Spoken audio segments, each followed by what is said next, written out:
그리고 오늘은 경기가 많이 없습니다. 근데 이 와중에도 오늘 여러분들께서 구매하실 수 있는 경기가 실질적으로는 5경기밖에 없습니다. 왜?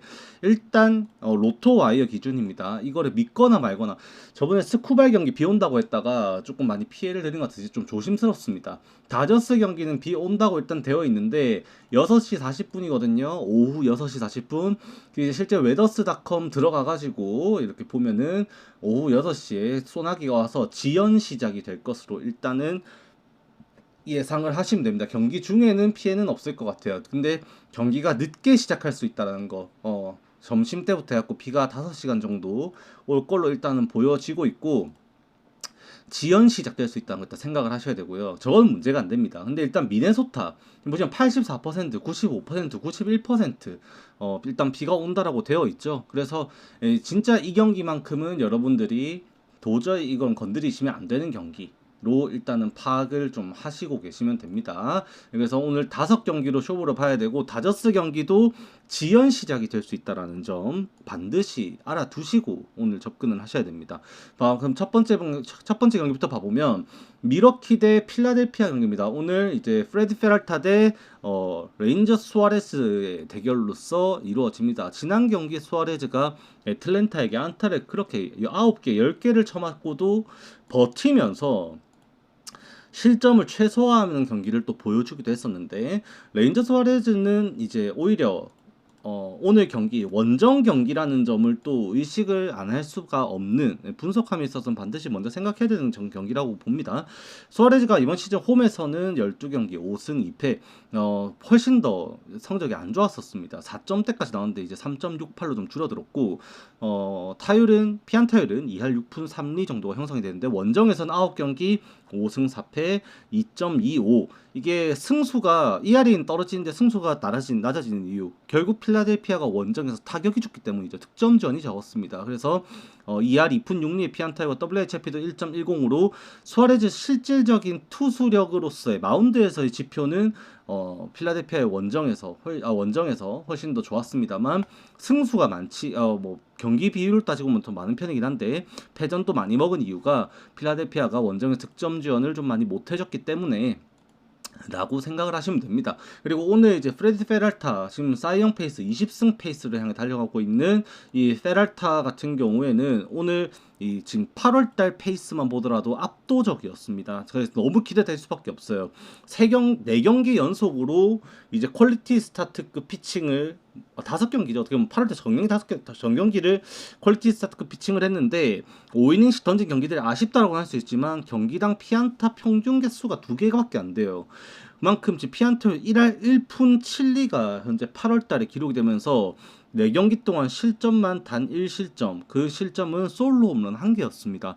압도적이었습니다. 말도 안 되는 수준으로 프레디 페랄타가 8월달에 씹어먹었고 그 상대가 위글리 필드에서의 이제 시카고 컵스, 그 다음에 샌프란시스코, 피츠버그 조금은 타격이 약하다고 생각이 들 수 있는 팀들이 조금 섞여 있긴 했습니다만 애틀랜타와 토론토 원정에서도 엄청난 활약을 해주면서 정말로 좋은 경기력을 보여줬다라는 것이 오늘도 기대가 될 수밖에 없는 부분이죠. 그리고 얘네들의 경기가 이번 시리즈가 좀 특이했던 게 1차전을 하고 하루를 쉬고 어제 2차전을 또 했다라는 겁니다. 그 2차전 경기에서는 어제 경기 보신 분들은 아시겠지만 미러키가 타격을 폭발시키면서 필라델피아가 그렇게 추격하려는 모습이 계속해서 나왔습니다. 이 초반부터 꼬였었죠.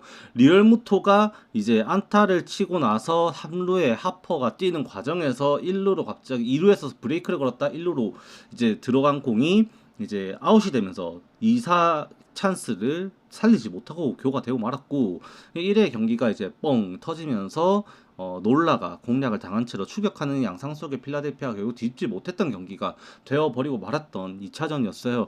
그 과정에서 미러키는 어제 필승조를 일단 쓰기는 썼습니다. 왜 점수를 계속해서 야금야금 주는 그림이 되어버려가지고 분위기를 끊으려고 이제 뭐 쓸 수 있는 게 지금 자원이 그렇게 많지가 않아요. 사실 애쉬비, 유리베, 코이닝을 썼는데 오늘 경기에서도 미어스를 제외하고는 얘네들이 모두 나와줘야지 필승조 운영이 돼야 돼요. 그냥 미어스 포함 4명이거든요. 전부예요. 그게 불펜에서 지금 미러키가 부상으로 너무 많은 선수들을 잃었습니다.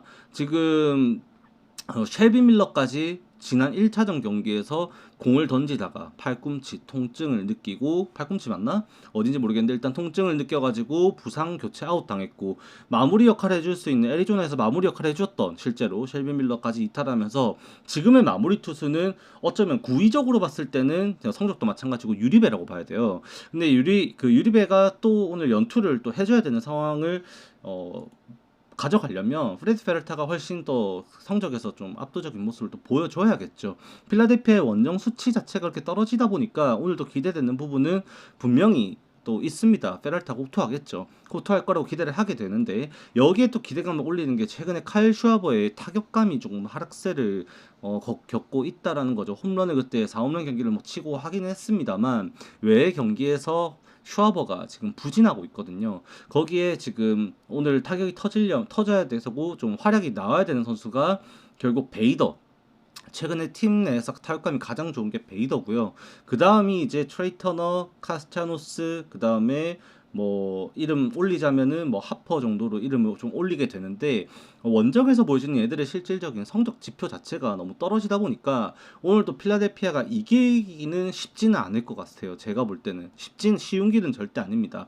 다만 이 경기 자체가 미러키 입장에서도 현재 무리를 할 수는 없어요. 더 이상의 불펜에서의 이제 이탈을 야기시켜 버린다면 앞으로 플레이오프 이제 가을 야구를 함에 있어서 이제 선수들 복귀를 하나둘 만들어야 되는데, 더 이상 이탈을 시키고 싶지는 않을 싸움이라는 것이 좀 더 중요하게 생각되지 않나라고 저는 보는 경기입니다. 그렇다면은 페랄타가 지금 실질적으로 8월달에 던졌던 이닝 자체도 5이닝 경기만 2번, 6이닝짜리 3번, 길지 않다라는 것을 우리가 염두를 하게 되고, 불펜에서 미러키가 조금 약하게 운영하게 되면은 필라델피아가 경기를 한번 해먹을 수도 있겠다라는 생각도 하게 되거든요. 실제 양 팀이 이번 시즌을 치르면서 현재까지 내셔널리그 동부지구, 중부지구에서 각각 1위를 차지하면서 미러키는 이제 경기 수차가 6경기, 필라델피아는 5경기 반, 서로가 여유가 있다 보니 선발 투수들이 올라와 있는 과정에서 얼마만큼의 점수가 나올 수 있느냐를 따져본다면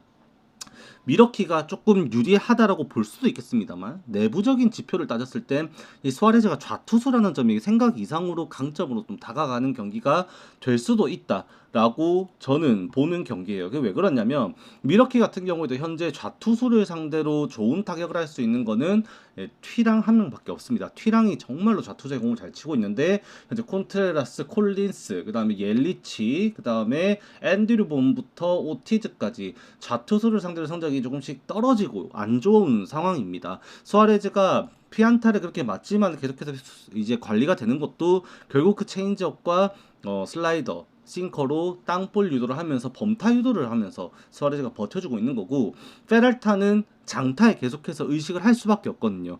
그렇다면은 오늘 경기에서는 필라델피아가 어쩌면 미러키에게 한두 점만 앞서준다면 불펜에서 미러키가 무리할 이유가 없지 않나라는 이유 때문에라도 이게 필라델피아도 충분히 해볼만 하다라고 저는 생각을 좀 더 하게 되는 그런 경기인 것 같습니다. 실제로 제가 보는 야구에서의 기준이죠.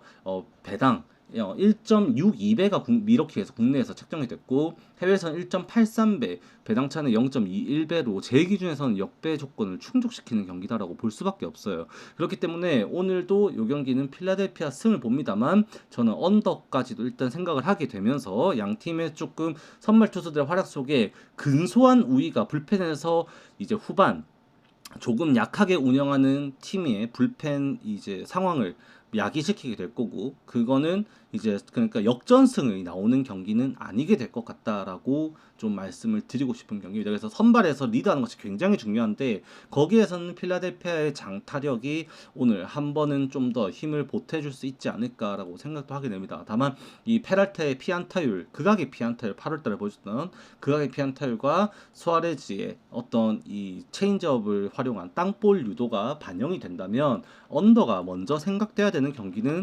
경기임에는 부정할 수 없다. 그게 어떻게 보면은 좀 더 현실적인 접근이다라고 좀 말씀을 드리게 되는 그런 경기인 것 같습니다.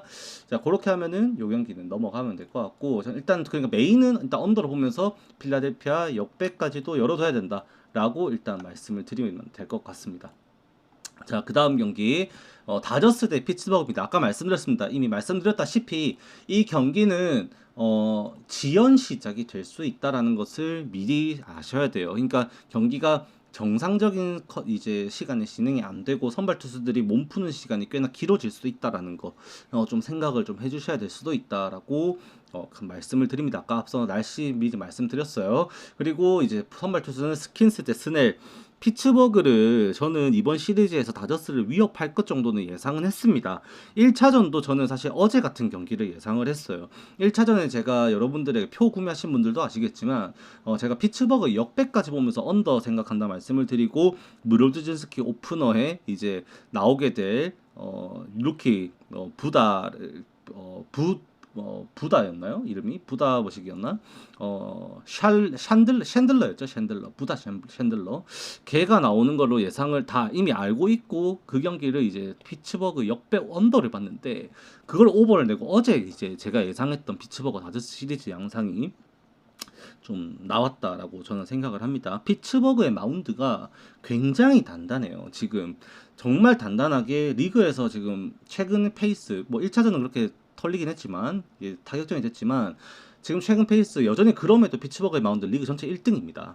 불펜과 선발을 합친 전체 성적이 리그 1위의 수준이 나타날 만큼 정말로 단단한 마운드의 모습을 보여주고 오늘 폴 스킨스까지 나온다? 그러면은 이제 뭐 할 말이 없죠. 사실 오늘도 피츠버그의 마운드는 굳건할 것이다라고 일단 예상을 해야 되는 경기인 거고 스넬이 이닝 소화가 길지가 않죠. 그 부분이 오늘도 좀 오늘 다저스를 어렵게 만들 수도 있다. 실제 이게 수입까지도 이어질 수 있다.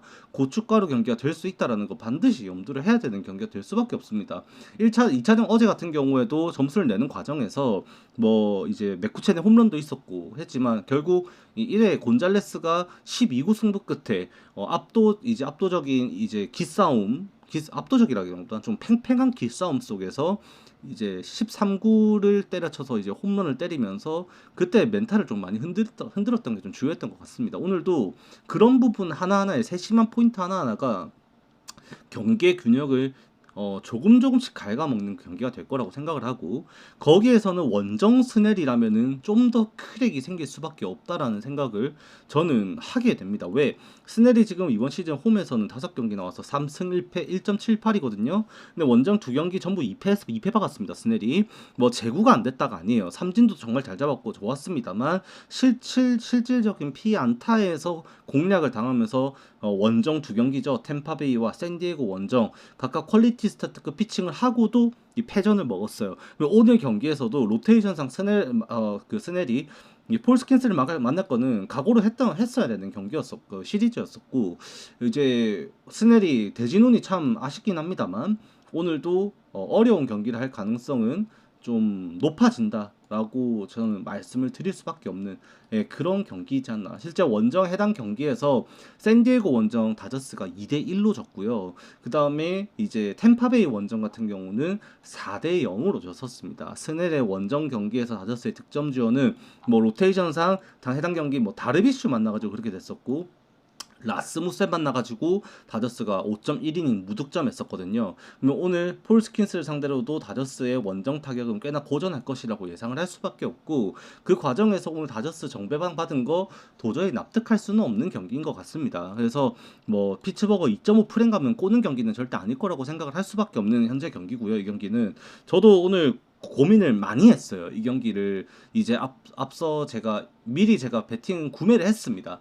실제 제가 구매를 이미 완료했는데 구매를 하면서 조합을 짬에 있어서 이 경기를 다루는 방식에 대해 접근을 좀 많이 고민을 했어요. 근데 충분히 만족스러운 배당이 나왔거든요. 이거를 이제 2.5 프렌을 가져가도 근데 조금 더 욕심을 좀 부려본다고 선택지를 가져가지 않았지만 2.5 프레는 여러분들이 고려하기에는 적합한 접근이 될 수밖에 없다. 이 경기는 피츠버그 역배까지도 봅니다만 나 언더를 당연히 먼저 생각하게 되는 경기인 건 사실이고요.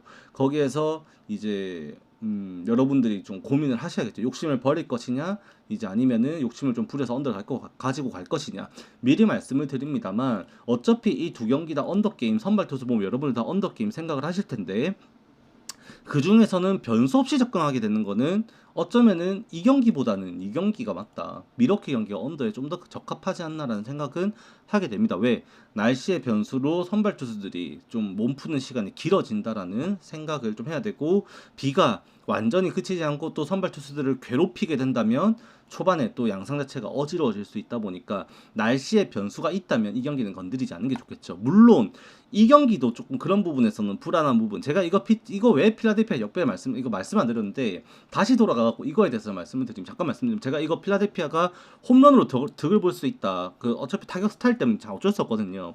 그렇게 따지고 보면 필라델피아가 득을 볼 수 있는 이유가 뭐냐면, 이게 오늘 바람이 이게 좀 많이 붑니다. 이게 돔구장이긴 한데 개폐형 돔구장이거든요. 그렇기 때문에 미러키 구장이 개폐형 돔구장인 상태에서 만약 열린 상태에서 경기를 한다면 오늘 바람이 좀 많이 붑니다. 바람이 살짝 외야 측면 방향으로 좀 많이 불어 나가는데 한 10마일 이상 빠른 바람이 좀 불어 나가다 보니까 비 날씨 예보가 없다면 이제 열린 상태에서 경기를 할 것 같고, 그렇게 되면은 이제 비거리에 좀 도움을 받는 경기를 할 수 있지 않을까라고 생각을 해서 필라델피아 역배 언더를 보는 경기가 될 것이다라고 말씀드렸어요. 물론 페랄타의 피안타율을 따지고 보면은 그 홈런은 솔로 홈런들이 될 가능성이 매우 높고, 양팀 측면에서 모두 그렇게 보면은 이제 대량 득점은 없다 보기 때문에 그런 바람 영향 속에서도 언더를 본다라고 말씀을 드린 겁니다. 그 다음에 템파베이 대 클리블랜드, 요거 같은 경우에는 페피어 대 앨런 나옵니다. 양팀 모두 어제 타격이 터지면서 승리를 했죠. 템파베이는 무려 19안타를 합작을 했고, 클리블랜드는 이제 아리아스의 홈런으로 기세를 눌러놓고 이제 8대 1의 스코어로 보스턴을 또 꺾고 눌러냈습니다. 그 과정에서 이제 또 활약했던 선수들의 이름을 보면은 클리블랜드는 좀 너무 극단적이라서 이게 접근하기 참 좋은데 분석하기 참 심플한 팀이긴 한데, 그대로 이제 나와줄지 안 나와줄지 이게 조금 변수 정도다라고 저는 보거든요. 페피어 때 앨런이라고 하면은 오늘 사실 많이 중요한 거는, 이게 여러분들이 템파베이 정배받는 게 템파베이 타격 때문에 정배당을 받았다라고 판단하실 수도 있는데, 저는 반대입니다. 이게 오히려 마운드의 차이가 좀 난다라고는 느껴지는 경기예요. 왜 그러냐면 페피엇이 지금 이번 시즌에 좌타 상대 피안타율이 1할 8푼, 1할 9푼이 안 돼요. 1할 8푼대 형성이 되고 있는데 이게 7월 달에 꽤나 부진했었습니다. 그러면서 올라간 수치거든요. 6월 달에 끝냈을 때 페피엇의 좌투 상대 피안타율 1할 6푼 6리까지 떨어졌었는데, 그게 5월, 6월 달에 굉장히 강점이었고 4월 달에 부진했었거든요. 4월 달에 부진했던 이유가 결국 좌우투수를 가리지 않고 장타 홈런을 쳐맞아서였어요. 근데 그게 7월 달에 좀 잠시 나타나면서 좌타자에게 홈런도 맞고 하면서 이 PRN 타율이 올라가다가 8월 달에 다시 좋았었던 5월, 6월 페이스를 찾았어요. 그만큼 지금 페피어스 다시 정상 궤도에 올라왔다고 봐야 되고, 놀랍게도 클리블랜드의 라인업에는 스위치히터가 두 명이 있습니다. 스위치히터 호세 라미레즈와 그 다음에 저 로키오였나? 보네일러였나? 로키오가 둘 중 한 명 스위치히터였는데 누군지 기억이 잠깐 헷갈리네. 로끼오가 스위치히터. 그래서 두 명의 스위치히터를 포함해서 아리아스를 제외하고 8명이, 최대 8명이 좌타석에 들어서게 됩니다.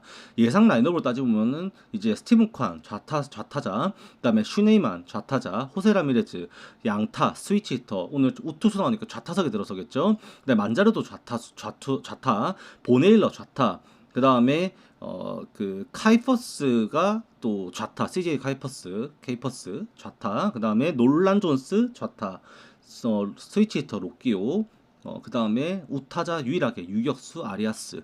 그러니까 최대 8명까지 좌타자가 나올 수가 있는데, 페피엇을 상대로 이렇게 라인업을 꾸리지는 않을 것 같다는 생각도, 수비 생각하면 이렇게 나와야 되는데 이게 공격을 풀어가고자 한다면은 이 정도까지 좌타 비중을 가져가지는 않을 것 같다는 생각도 들긴 합니다. 근데 이렇게 쓰지 않은 이유도 없거든요. 지금 클리브랜드의 라인업을 보면. 그러면은 페피엇 입장에서는 오늘 경기에서 최소 6명에서 최대 8명까지의 좌타자를 상대해야 되는데 마음이 편할 수밖에 없죠. 자신의 강점은 좌타자를 상대할 때 나타나니까.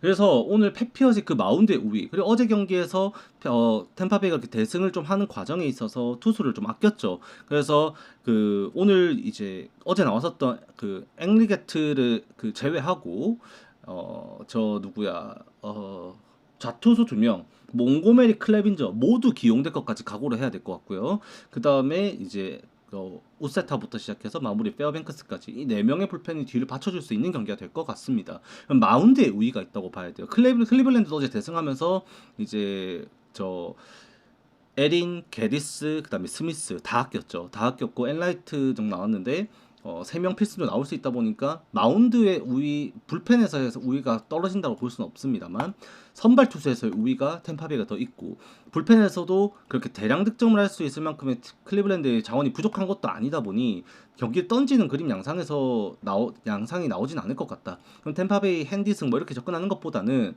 차라리 뭐 언더 양상을 보기엔 템파베이가 좀 빠다가 좀 매서웠다 보니 언더도 생각할 수 있습니다만 템파베이 일반승을 좀 먼저 생각해야 되는 경기지 않을까.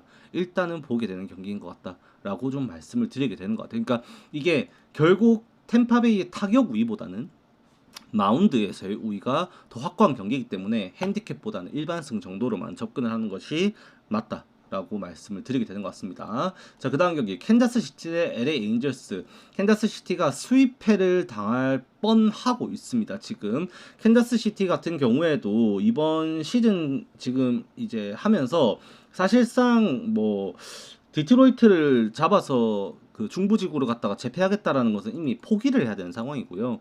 지금 달려 나가고 있는 거는 이 시애틀, 그나마 좁혀져 있는 이 시애틀을 추격해서 템파베이와 텍사스 뭐 좀 비벼가지고 이제 두 경기 반 차이밖에 안 나니까 좀 와일드 카드라도 한번 노려보자 정도로 봐야 되거든요. 근데 그런 상황 속에서 지금 팀이 3연패를 박아버리니까 고민이 많아진 겁니다. 지금 분명히 LA 엔젤스 정도면은 추격하면서 이번 시리즈 다 잡아먹고 어쩌면은 시애틀이 3연패 박는 동안에 이걸 따라잡아가지고 제꼈어야 됐거든요. 근데 시애틀은 운이 좋았죠. 시애틀이 3연패 박는 동안에 텍사스도 지금 연패했죠.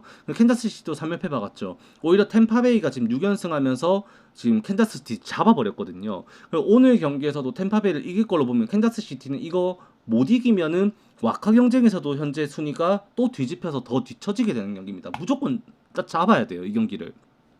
그리고 LA 엔젤스도 이미 이 경기를 위닝을 확보를 해놓은 상황이다 보니까 캔자스시티 좌투수 나오는 경기, 이 경기 이미 그 워드가 없다 보니까 네토 정도가 좌투 동력이 좀 가능한데 아델부터 시작해갖고 랭기포 그 다음에 트라우까지 좌투색에 다 면역이 좀 약합니다. 최근에 성적이 좀 안 좋아요. 캔자스시티는 오늘 경기 선발 우위를 가지고 이거를 좀 지배를 해줘야 되는 경기다라고 봐야 되는데 최근에 지금 지표가 좀 떨어졌죠. 이번 시리즈도 마찬가지고 경기를 치르면서 캔자스시티의 타격 지표가 지금 너무 많이 떨어졌습니다. 그렇다 보니까 이게 왜 9.5점이 잡혔는지 사실 납득은 안 돼요. 카일 핸드릭스도 오늘 경기 지금 똥볼 던지다가 운 좋으면은 저는 퀄리티 스타트 턱걸이 수준까지도 가능할 거라고 보는 경기인데 저는 핸드릭스를 좀 참교육해줘야 되는 타자는 지금 여기 상대 전적에서도 나오겠습니다만 저는 오늘 경기에서 기대를 하는 부분이 있다면 역시나 프레이저 빼놓을 수가 없고요. 그 다음에 바위쭈 두 명이라고 생각을 합니다. 원래 베테랑 투수, 똥볼 투수 같은 경우에는 살바도르 페레즈가 공략을 잘해줘요. 그런데 상성을 보면은 지금 보시다시피 좀 성적이 좀 안 좋죠. 11타수 2안타 정도 때리고 있고 한 개가 홈런이었다라고 보면 되는데 의외로 이 급하게 나가다가 얘한테 좀 똥볼 치다가 죽는 경우가 좀 많아지다 보니까 쌀비가 지표가 이렇게 안 좋아져 버리면은 캔자스시티가 대량 득점할 수 있는 상황이 조금 나오기는 어려워질 수도 있겠다라고 보는 경기가 될 것 같긴 합니다. 그래서 저는 일단 기준점 9.5점이라면 언더 일단 보는 경기고 그 과정에서는 일단은 그래도 이게 좌투수 나오는 카메론 그냥 좌투수도 아니고 카메론 정도면 충분히 범타 유도하면서 잘 막아낼 수 있는 커맨드와 운영력을 가지고 있다 보니 버텨줘야 되고 핸드릭스가 좀 버티긴 하겠지만 그래도 리드를 뺏긴 채로 마운드에서 선발 싸움에서 일단 KO패를 당하게 되면 불펜 운영에서 LA 엔젤스가 오늘 무리를 할 이유가 없어집니다. 그래서 캔자스시티가 이거를 와카 경쟁을 위해 그 리드를 지키기 위한 최선의 선택. 이미 슈레이버 이틀 연속 나와가지고 두 번 다 털렸죠. 오늘 절대 안 나올 거거든요. 그러면은 나머지 투수 운영했을 때 캔자스시티가 똥 퍼는 일은 없어야 된다 라고 보고 이건 캔자승 정도로만 생각을 하는 게 좋아 보인다라고 말씀을 드립니다. 자, 그 다음 경기 요거는 거릅니다. 오늘 못 건드려요. 이거는 비가 온다라고 이미 말을 하고 있기 때문에 못 건드리고 나름의 오늘 또 다른 빅매치도 될 수도 있습니다. 휴스턴 대 양키스 개꿀잼 경기를 했어요. 사실 경기를 하면서 그 퇴장당하는 상황 자체는 사실 양키스가 좀 오버를 했는데 예민해졌어요. 예민해지면서 경기가 말렸습니다. 막판에 이제 치좀도 삼진당하는 콜 자체가 퇴근 콜이었었죠. 일단 볼로 실제로 빠진 공이었었고 양키스는 이제 9회 추격 3런이 벨린저였나요? 나오면서 분위기가 잡혔어요. 한 점 차로. 그래서 치점이 볼넷 나가가지고 거기에서 이제 좀 더 풀어 나가고자 좀 했던 경기였는데 퇴근 콜이 나오면서 양키스가 좀 어쩌면은 조금은 억울한 패배를 당하지 않았나라고 생각도 드는 것 같긴 합니다.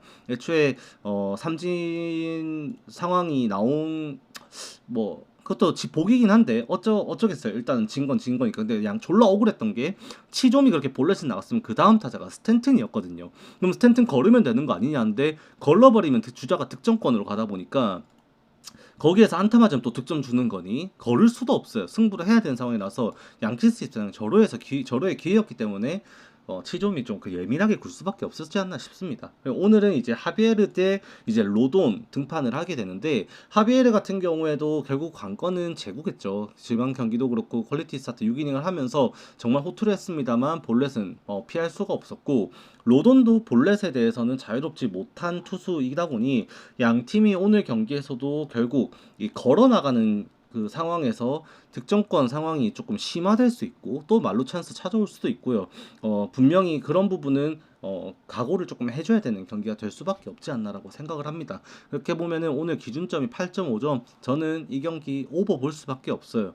서로가 지금 불펜 투수들 공략 당하는 걸 이미 봐버렸고 지금 저 누구야 요르단 알바레즈가 복귀를 한 상황에서 좌투 우투를 가리지 않고 그 타격이 굉장히 원활하게 잘 되고 있고 거기에서 지금 페냐까지도 어제 홈런을 때려가지고 타격감을 좀 살려냈다면 오늘까지도 휴스턴도 그냥 뒤질 경기는 절대 아니라고 생각을 하게 되고 양팀 불펜 소모 상황을 봤을 때 오늘 누가 나와도 털려야 된다라고 일단 저는 보고 있습니다. 그래서 양키스 승을 일단 저는 생각을 하기는 해요. 양키스가 이길 수 있는 그 근거 자체는 결국에 봤을 때 지금 골드슈미트부터 시작해가지고 지금 뭐 상대 전적에서 표본이 많지는 않긴 합니다만 최근에 타격되고 있는 양키스의 이 타선에서의 위력 이 스탠튼이 일단 안 나오는 상황이 되면 최대 변수가 될 거고요. 이미 구매를 지금 밤에 하셔야 된다라면 어쩔 수는 없겠습니다만 아침에 보고 구매하신다면 양키스는 스탠튼 당연히 나와야 되고요.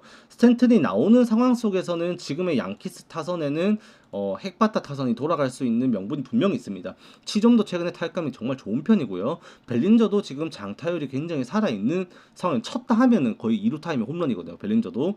거기에다가 웰즈가 최근에 날뛰고 있어요. 웰즈 어제도 그렇게 치면서 최근에 16타수 7안타 치면서 5할 가까이 타율이 유지가 되고 있는 상황이거든요. 그렇기 때문에 뭐 스탠튼의 뻥야구를 이제는 뭐 욕할 사람은 없을 거라고 생각을 합니다. 지금 어제 때려댔던 홈런이 최근에 이 치면서 한 17, 16타석 만에 나왔던 안타였어요. 그때 동안 무안타로 스탠튼이 삽질을 치고 있었는데 다시 홈런포 가동된 상황에서 여기에 이 장타력이 더해져 버리면은 지금 골드슈미트도 재미를 볼 수 있을 것 같은 성적이 지금 나오고 있고 최근 너무 안 좋긴 합니다만 양키스의 타선이 꿀릴 이유가 없다라고 일단은 보고 있습니다. 저는 그래서 요거는 양키스 승 오버를 저는 일단은 말씀을 드립니다만 주력급으로 생각하기에는 다른 경기들이 조금 더 건드릴 만한 경기들이 조금 더 많이 있는 것 같고 거기에서 오는 이제 메리트가 조금 다른 경기들에 비해서 밀린다 정도로만 말씀을 드리게 되는 것 같아요. 그래도 저는 양키스 승 오버 일단 보긴 합니다. 일단 요거 휴스턴도 오늘 그냥 지지는 않을 거예요. 알바레즈도 지금 성적만 따지고 보면은 복귀하고 6경기 19타수 9안타 4할 7푼4리 오패스 1.068 홈런이 없는 건 아쉽지만 제 역할 다 해주고 있고 볼넷도 4번이나 걸어 나가면서 정말 나왔다 하면은 2번 중에 1번 출루입니다. OBP가 54.2% 굉장하죠. 그래서 오늘도 오버 양키스 승 사이드 본다라고 말씀드리고 야구는 요까지. 그 다음에 축구 녹화 안 끊고 이어서 갈게요. 어차피 야구 짧게 했으니까 축구 아까 앞에서 녹화하기 전에 잠깐 언지를 좀 드리기도 했었는데 오늘 경기에서 지금 축구는 제가 전경기를 분석해드리지는 못합니다. 저도 모르는 팀들도 분명히 있고 하다 보니까 많이 전경기를 이제 알려드리지는 못합니다만 일부 제가 아는 경기에 한해서 좀 말씀을 드리고 끝내도록 할게요. 자 일단 카자흐스탄 웨일즈는 웨일즈 똥배 나오긴 했는데 저는 이거 비추해요. 이게 왜 그러냐면 카자흐스탄 지금 잡리그들이 있는데 이거 홈팀 경기력을 무시를 하면 안 됩니다. 일단 요거를 일반으로만 검색을 해서 보면은 카자흐스탄 웨일즈, 왜 웨일즈를 승을 할 수 없느냐, 이게 카자흐스탄이 홈구장을 쓸 때 꽤나 까다로워요. 그러니까는 특히나 유럽 팀들이 이런 쪽으로, 동유럽 쪽으로 이렇게 원정을 가게 되면 굉장히 열악한 환경에서 축구를 하게 돼요. 특히 이 카자흐스탄, 그 다음에 우즈베키스탄도 마찬가지입니다. 그쪽 라인에서 이 홈구장 잔디 컨디션이라든지 이 구장 컨디션이 최악이거든요. 그래서 저는 많이 봤었습니다. 벨기에도 한번 카자흐스탄 원정 갔다가 한번 삽질하고 온 적도 있고, 진짜로 여기 특히 잔디가 너무 안 좋아요. 잔디가. 저는 그래서 이거 1.4배 메리트는 전혀 없다고 생각을 하고, 언더 가실 분들은 저는 언더가 좀 더 좋아 보인다라는 생각을 하게 되는데, 요거는 저는 비추천드립니다. 정배 가는 거. 적어도 저는 카자흐스탄 이게 똥배면은 핸디캡이 좀 열렸겠죠? 2프렌 정도면은, 아 이거 핸디 무 나올 수도 있겠네. 2프렌이면 저는 2프렌 봅니다. 2프렌. 네, 2프렌 가는 것이 맞지 않나. 2프렌이면은 1대0 져야 되네. 맞죠? 1대0 지면은 2프렌이죠. 1대0 지는 거 정도로 보는 거 2프렌이 맞는 것 같아요. 이거는. 웨일즈 승 저는 절대 못 본다. 일단은 말씀을 드리고 싶어요. 자, 그 다음 경기 이제 사우디 북마켓을 넘길게요. 노르웨이 핀란드. 요거 이제 친선전인데, 노르웨이 핀란드는 핀란드에 대해서 좀 주목을 해야 됩니다. 핀란드가 원래라면은 이 핀란드의 손흥민 아니면 박지성, 그런 존재가 있어요. 푸키라는 선수가 있었습니다. 근데 걔가 은퇴를 했어요. 은퇴를 하면서 이제 앤트맨이라고, 개미맨, 저 히어로 있죠. 그 영화도 있는데 앤트맨이라고 개 체제에서 이제 공격이 풀어가면서 경기를 하는데, 핀란드가 좀 참 아쉬운 게 수비가 좀 약해요. 수비가 참 약한데, 오늘 경기에서도 이게 상성이 안 좋은 것이, 노르웨이가 라인업을 로테이션을 돌리지 않는다는 전제 속에서는 이게 라인업이 말도 안 됩니다. 제가 작년에 잠깐 이제 유로에 대해서 방송 키고 좀 얘기하고 이러면서 방송할 때도 말씀을 드렸습니다만, 그 누사라는 친구가 있어요. 걔가 이제 지금 저 라이프치히였나요? 거기에서 이제 그 원래라면은 시몬스의 땜빵으로 있다가 두각을 드러내면서 대표팀 데뷔도 하고 있던 친구인데, 누사 얘가 진짜 물건입니다. 예, 진짜로 물건이고, 오늘 혼란이랑 누사, 그 다음에 앞에서 이제 그 솔로스까지 해가지고 쓰리톱으로 구축을 할 것으로 예상이 되고 있고요. 거기에 다행히도 아스널과 리버풀전에서 우리가 주요 선수 모습을 한 명 봤죠. 웨데고르가 교체로 벤치에 모습을 데리고 교체로 나왔던 걸로 제가 기억하고 있고, 그러고 이제 대표팀 합류도 실제로 이루어졌습니다. 그래서 오늘 선발 출장을 할 것으로 좀 기대를 하고 있어요. 오늘 경기에서. 그래서 노르웨이의 이 핵심 4인방들이 모두 출전하는 이 홈 경기 출정식은, 다음 이제 일정 자체가 노르웨이가 제가 알기로는 좀 많이 약한, 몰도바 누구더라? 좀 많이 약한 애를 만나요. 많이 약한 팀을 만나기 때문에 또 홈 경기일 거고, 오늘 좀 최종 점검치고는 꽤나 격렬하게 좀 몰아붙일 것으로 예상을 하게 됩니다. 그래서 노르웨이가 아마 그렇게 전력을 다 기용을 하게 되면은 핀란드 입장에서는 양측에서 다 흔들어질 수 있다 보니까 오늘 꽤나 많이 중앙공항까지 열리면서 혼란의 기회가 많이 갈 것으로 좀 예상을 합니다.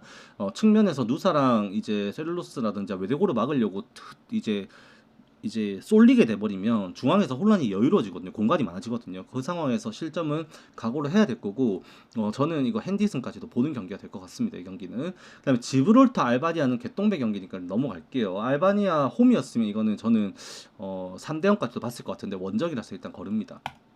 그 다음에 조지아 튀르키예인데, 지금 이게 배당이 지금 오르고 있네요. 조지아 배당이 오르고 있는데, 이러면 좀 흐름이 다르죠. 제가 이미 표 구매하신 분들께는 이거를 조지아 1핸디스, 그러니까 1프렌을 드렸어요. 이 경기를 표 구매하신 분들께 미리 조금 이제 알려드리면서 잠깐 써놨는데, 저는 이제 튀르키예가 오늘 경기에서 1마즈 잠깐만요, 확인 좀 할게요. 둘 중 한 명이 퍼스널 리즌으로 오늘 결정하거든요. 제가 알기로 1마즈로 기억을 하는데, 1마즈가 오늘 결정합니다. 1마즈 결정하고, 사실 그래도 강하죠. 이름 뭐더라 귤러부터 해가지고 차르놀루부터 시작해가지고 꽤나 튀르기에도 라인업이 강한 건 사실인데 조지아 홈 무시하면 안 되거든요. 얘네들 비빕니다. 이미 저번에 유로였나요? 작년 6월 달인가 이미 만나가지고 튀르기에가 한번 이제 저 뭐야 조지아를 갖다가 3대1로 갖다 박은 적이 있습니다. 진짜로 정말 강하게 밀어붙였고 그때 경기에서 임팩트는 저는 아직도 기억을 합니다. 실제로 경기를 그때 봤기 때문에 직접 봤던 경기였었고 정말 위력적이긴 했습니다만 원정에서 튀르기에가 기복이 보이는 것은 절대 무시할 수가 없어요. 특히 조지아가 홈에서 수비 조직력이 꽤나 뛰어납니다. 그리고 이제 튀르기에 같은 경우도 압박 축구를 하게 되는데 거기에서 공간 열리는 거는 당연히 감안을 해야 되고 지금 조지아의 이제 최전방 라인업도 약하진 않거든요. 흐비차 당연히 있는 거고 거기에 저 누구야 그 마마르다시빌리였나 그 친구도 피엘에 있죠. 지금 리버풀인가 어디더라 있는 걸로 아는데 그거하고 꽤나 그 PSG 한 명 더 있는데 이름이 너무 어려가지고 기억이 안 나요. 아마 있습니다. 나름 네임밸류 있는 선수들이 분명 조지아도 있어요. 그렇다 보니까 저는 튀르기예 원정을 그렇게 많이 믿는 편은 아니었습니다. 그래서 저는 1프레는 일단 드리긴 했습니다만 배당이 이렇게 움직여버리면은 이거는 네 튀르기예 승으로 라인을 좀 바꿔야 되지 않을까 싶기도 하네요. 이게 제가 아까 전에 봤을 때는 배당 움직임이 이렇게 없었는데 이만큼 떨어지는 배당 움직임이 나오면은 축구는 좀 배당을 좀 따라갈 수밖에 없지 않나 저는 생각을 합니다. 그래서 제 생각과는 좀 다르게 아까 초반과는 좀 다르게 이건 접근해야 되지 않나 일단은 보는 경기일 것 같아요. 그 다음에 리투아니아 몰타는 리투아니아가 당연히 몰타보다는 홈에서는 할만합니다. 근데 이게 1.7을 리투아니아에게 받는 경기가 정말 흔치가 않아요. 얘네들도 너무 약한 이제 네이션스 리그로 따지면은 리투아니아도 이제 리그 C 하위 팀이다 보니까 너무 이제 그들만의 리그거든요. 제가 이거를 가타부타 뭐라 할 수 있는 건 아닌 것 같아서 요건 넘어갑니다. 제가 아는 것만 좀 해드릴게요.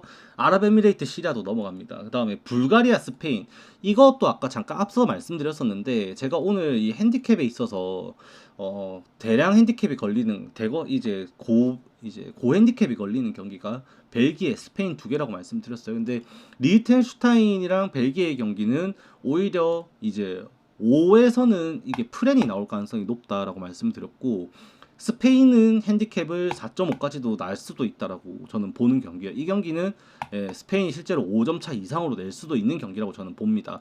왜 그러냐면 이 벨기에 입장에서는 지금 덕배라고 하죠 우리가 케빈 데브라이너를 과하게 기용할 수가 없어요. 특히 원정 경기이기 때문에 홈팬들에 대한 뭐 어떤 리스펙을 위해서 좀 출전 시간을 늘려준다든지 그런 거를 기대할 수가 없습니다. 덕배가 오늘 경기에서 나오더라도 전반만 뛰고 들어갈 가능성 높고요. 전반 예를 들어서 한 3대0 선에서 끝나버리면 후반에는 선수 교체가 대거 이루어질 수밖에 없는 경기가 이 경기지 않을까 싶거든. 이 두 경기 다 원정 경기거든요. 근데 벨기에 같은 경우는 그 교체 뎁스, 선수 뎁스 자체가 좀 약해요. 오늘 경기에서 벨기에가 예상되는 선발 투수가 아니라 선발 자원들, 선발 로테이션 이제 스쿼드는 이제 오펜다 톱에다가 이제 이제 도쿠죠. 도쿠 측면 쓰고 그 다음에 데브라이너를 이제 같이 측면 중앙 미드필더 쓰면서 얘네가 구축하는 거는 4-2-2 느낌이거든요. 어떻게 보면은 진짜로 4-2-2 느낌인데 그거를 오늘 좀 벨기에가 전반에 기용하면서 아니지 4-2-3-1이네. 4-2-3-1로 쓰겠다. 슐레메커스를 쓰면은 4-2-3-1로 되겠네요. 4-2-3-1로 될 텐데 거기에서 이제 전반에 뚫어내는 수준 자체를 극단적으로 올리기는 어려울 것이다 일단 보거든요. 저는 리히텐슈타인도 초반에 일단 이제 버티면서 역습을 하는 걸 목표로 할 거기 때문에 대량 득점을 초반부터 이어가면서 학살하지는 못한다. 왜? 이게 어차피 루카쿠가 없는 입장에서 벨기에가 아무리 늘딱이라고 하지만 루카쿠가 나오는 경기가 속편할 수밖에 없는 게 루카쿠는 몸싸움으로 중앙에서 버텨주면서 지가 돌아서 넣을 수도 있고 바로 백패스 다 연결되면서 티키타카로 공간 만든 거 뚫어 들어가게 해가지고 골넣게 해주고 역할이 정말 다양했습니다. 이제 이렇게 경기가 돼버리면 덕배의 킬패스 아니면 도쿠 아이솔레이션이에요. 그럼 고립될 수밖에 없는 상황이 나올 거고 벨기에의 득점은 줄어들 수밖에 없다고 봅니다. 거기에다가 이제 후반에서 교체 투입이 되고 나서 이제 벨기에의 투입될 자원을 따지고 보면은 루케바키오죠? 걔 말고는 이제 없다 보니까 벨기에가 이거를 학살하는 그림을 그리기는 좀 어렵다. 반대로 스페인은 이제 서브 자원까지도 뎁스가 꽤나 뚜렷해요. 그리고 초반부터 이 개인 기량으로 측면 아이솔레이션뿐만 아니라 중앙까지 뚫어가지고 때려 박을 수 있는 이제 선수 자원 초반 압박에서부터가 좀 차원이 다르죠. 일단 기본적으로 여러분들이 아시는 야말이 당연히 그 라인을 이끌 거고요. 거기에서 이제 윌리엄스, 니코 윌리엄스가 측면에서 속도 살려가지고 또 뚫어낼 겁니다. 거기에다가 중앙에서 뭐 올모부터 페드리, 조비멘디 다 이제 너무나도 개인기량 뛰어난 선수들이 나오다 보니까 이 불가리아 입장에서 초반부터 흔들릴 가능성이 많이 높아요. 그러니까 벨기에는 단조롭다면 스페인은 이제 다양하게 뚫어나갈 수 있다는 게 그 두 팀의 차이인 것 같습니다. 그래서 이거를 오히려 오프랜을 보게 된다면 이거 핸디 무 나올 수도 있기도 해요 실제로. 근데 스페인 같은 경우는 이게 4.5를 왜 줬는지 사실 이해가 안 가요. 이게 오히려 이것도 기준점 이렇게 나와야 되는데 저는 이거 5대0, 6대0까지도 나올 수 있다고 보는 게 스페인 경기예요. 오히려 벨기에보다 더 점수차가 나올 수도 있다라고 보는 경기가 될 것 같습니다. 실제로. 자, 그다음에 슬로바키아 대 독일인데 요거 같은 경우도 여러분들이 이게 핸디 무 2대0 나도 사실 잘하는 거거든요. 1 핸디 무까지도 저는 생각을 하는 경기인 게 2대1 2대1이 아니라 1대0 나올 수도 있어요. 1대0. 그러니까 독일이 스쿼드가 생각 이상으로 많이 약합니다. 지금 아까 잠깐 방송 이제 녹화하기 전에 말씀드렸기도 했는데 지금 볼테마데 슈투트가르트에서 이제 영입 이적해가지고 이제 지금 당장에는 미넨에 있는가? 저 그걸로 알고 미넨 맞나? 뉴캐슬 이적했나? 기억이 안 나네. 뉴캐슬이었던 것 같은데. 찾아봐야겠다. 잠깐만요. 볼테마데가 슈투트가르트에서 이번에 이삭 정리하면서 뉴캐슬 간 걸로 기억하는데. 맞네. 볼테마데. 얘가 이제 톱을 볼 것으로 지금 예상을 하고 있습니다. 거기에 뒤를 받쳐주는 게 이제 비르츠, 그나브리, 아데예미 요렇게 나오게 되고 예전에 지금 막 그러니까 토마스 밀러 시절에 이제 지금 전차군단이라고 볼 수는 없는 제가 볼 때 스쿼드예요. 거의 이제 이게 수비도 센터 라인이 너무 약한 게 일단 노이어도 이제 안 나오죠. 그래서 이제 바우만인가 걔가 골키퍼 잡는 걸로 알고 있고 그다음에 항상 리디거는 또 수비가 좀 불안하거든요. 거기에서 센터 라인 이제 타를 갖다가 이제 풀백으로 안 쓰고 센터 미드필드로 쓸 걸로 예상을 하고 있다고 한다면 지금 독일이 가지고 있는 이 스쿼드 자체가 너무 무지성으로 공격에 치중되어 있다. 공간도 분명 나올 수도 있고 이게 서로 역할이 겹치는 상황에서 이게 이렇게 스쿼드가 뭐 스틸러, 고레츠카, 아데이미, 비르츠, 그나브리, 볼테마데 마무리 능력 떨어지고 비르츠 그냥 연계 가지고 그냥 한번 뚫어주거나 세트피스 가지고 뭘 해야 된다 정도로 봐야 되는데 슬로바키아가 그렇게 약하지가 않습니다. 얘는 실제로 지금 아직까지도 제가 그거 감독직이 똑같은지 모르겠는데 로보트카가 지난 시즌에 나폴리 감독이랑 슬로바키아 감독이 같았었죠. 그래가지고 대표팀 견임을 하면서 해가지고 꽤나 조직력이 좋아진 걸로 제가 알고 있었거든요. 그때 경기를 보면서도 오늘 경기에서 그것도 유지되고 있는지 모르겠는데 일단 한초가 한콘가 걔부터 시작해가지고 둘 다 정말 이 조직력 괜찮은 애들이고 그 다음에 로보트카에다가 중앙 센터라인 또 봐주는 게 이제 스키르니에르가 있죠. 옛날에 지금도 있는 PSG 센터백 보는 친구. 거기에다가 두브라츠카 골키퍼 든든하거든요. 정말 잘 막습니다. 그래서 공격 라인이 좀 부족한 거는 사실이긴 합니다만 이 슬로바키아의 실질적인 이 센터 라인에서의 중앙 응징력을 독일이 압도할 수 있느냐를 따졌을 때 저는 그건 절대 아니라고 생각을 합니다. 그래서 저는 이 경기를 오히려 2.5점 기준에서 언더를 보는 경기고 독일이 잘하면은 2대0 아니면은 공격이 좀 약하다 보니까 슬로바키아가 득점하지는 못할 것 같긴 한데 아무리 독일이 좀 불안하고 공격에 무지성이긴 합니다만 잘 나와도 2대0이고 독일이 이겨도 1대0 같아요. 이거를 의외로 경기가 핸디무 가능성이 저는 높다라고 봐서 이거를 2대0까지 보면서 독일 핸디승 가는 건 진짜 개ban 것 같고 차라리 저는 오히려 도전 가치가 있는 거는 핸디무에서 언더 1대0을 보는 것이 좀 더 좋아 보인다라고 느껴질 정도로 독일은 지금 너무 이게 지금 배당에서도 고평가되어 있지 않나. 원정 독일 저는 안 믿습니다. 지금의 스쿼드에서는. 그래서 이건 그렇게 보시면 될 것 같고, 룩셈부르크 북아일랜드는 저는 무승부 봅니다. 룩셈부르크는 공격에서 이제 발목키만 하는 기깔난 친구가 있어요. 로드리게스라는 친구가 있는데 그 친구가 하나 걸리면은 홈에서는 이거 괜찮거든요. 근데 루셈부르크도 선수비 후 역습에 대한 컨셉이 확실한 팀이에요. 그래서 먼저 섣부르게 라인을 올리려고 하지 않는 축구를 합니다. 제가 얘네 경기도 꽤나 봤었는데 북아일랜드가 원정에서 뚫어낼 수 있는 팀은 아니에요. 아마 언더 개정배당일 겁니다. 2.5점 기준이면 언더 먼저 보게 되는 경기일 거고 0대0 생무까지도 각오를 해야 되는 경기가 될 수도 있다라고 말씀드립니다만 일단 이 경기는 저는 유력한 스코어는 1대1인 것 같아요. 무승부 실제로 이거를 배당해 보시면 아시겠지만 2.6배가 나왔는데 진짜로 충분히 이게 정말 납득이 되는 스코어예요. 그리고 루셈부르크가 역배거든요. 이거 가면 터지진 않는다. 라고 저는 봅니다. 룩셈부르크가 지는 일은 없을 것 같아요. 홈에서 북아일랜드한테 굉장히 이제 보수적인 축구를 하거든요. 선을 지키면서 역습하고 자신들의 위치를 잘 이탈하려고 하지 않는 좀 그런 축구를 합니다. 룩셈부르크가. 그다음 네덜란드, 폴란드 이거 네덜란드 개정배 나왔는데 일단 오늘 레반도프스키도 나온다라고 하고 있고 근데 스쿼드 보면 사실 네덜란드가 많이 세기는 해요. 실제로 많이 셉니다.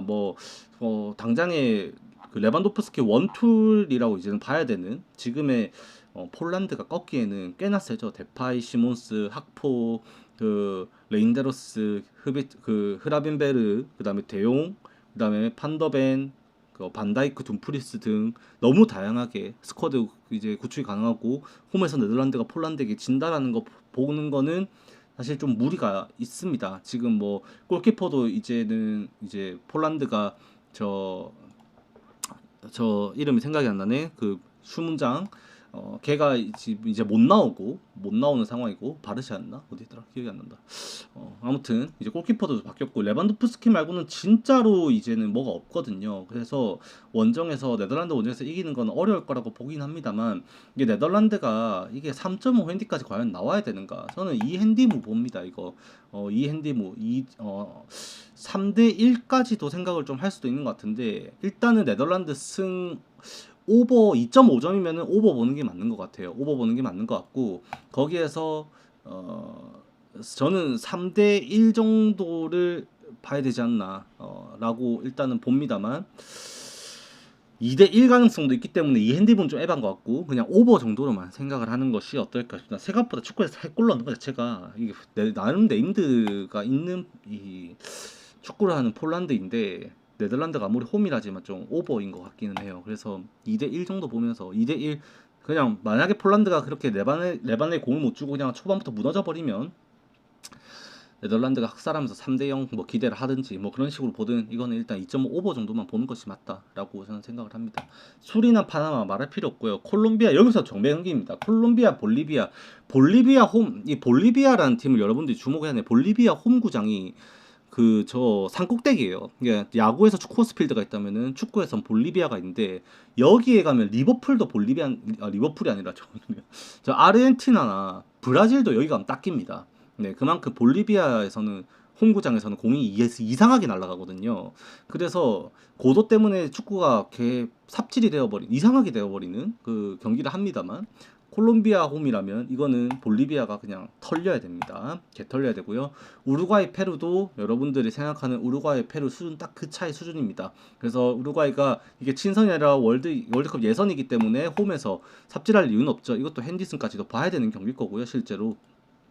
그다음에 아르헨티나, 베네수엘라, 그 차이가 많이 큽니다. 베네수엘라, 콜롬비아랑 뭐 우루과이, 콜롬비아, 아르헨티나 뭐 이렇게 붙었으면 좀 재밌는 경기도 많았을 건데 오늘 얘네들은 다 핸디캡 정배 경기들이에요. 브라질, 칠레도 차이 많이 심하죠.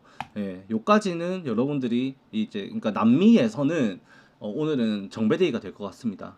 요 정도 하면은 여러분들에게 오늘 축구까지 마무리하면서 방송 정리하면 될 것 같아요. 녹화 여기까지 하고 오늘 다들 건승하시길 바라면서 전 내일 뵙기로 약속하고 좀 이제 녹화는 마무리하도록 하겠습니다. 다들 건승이고 저는 내일 뵙도록 하겠습니다. 수고하셨습니다.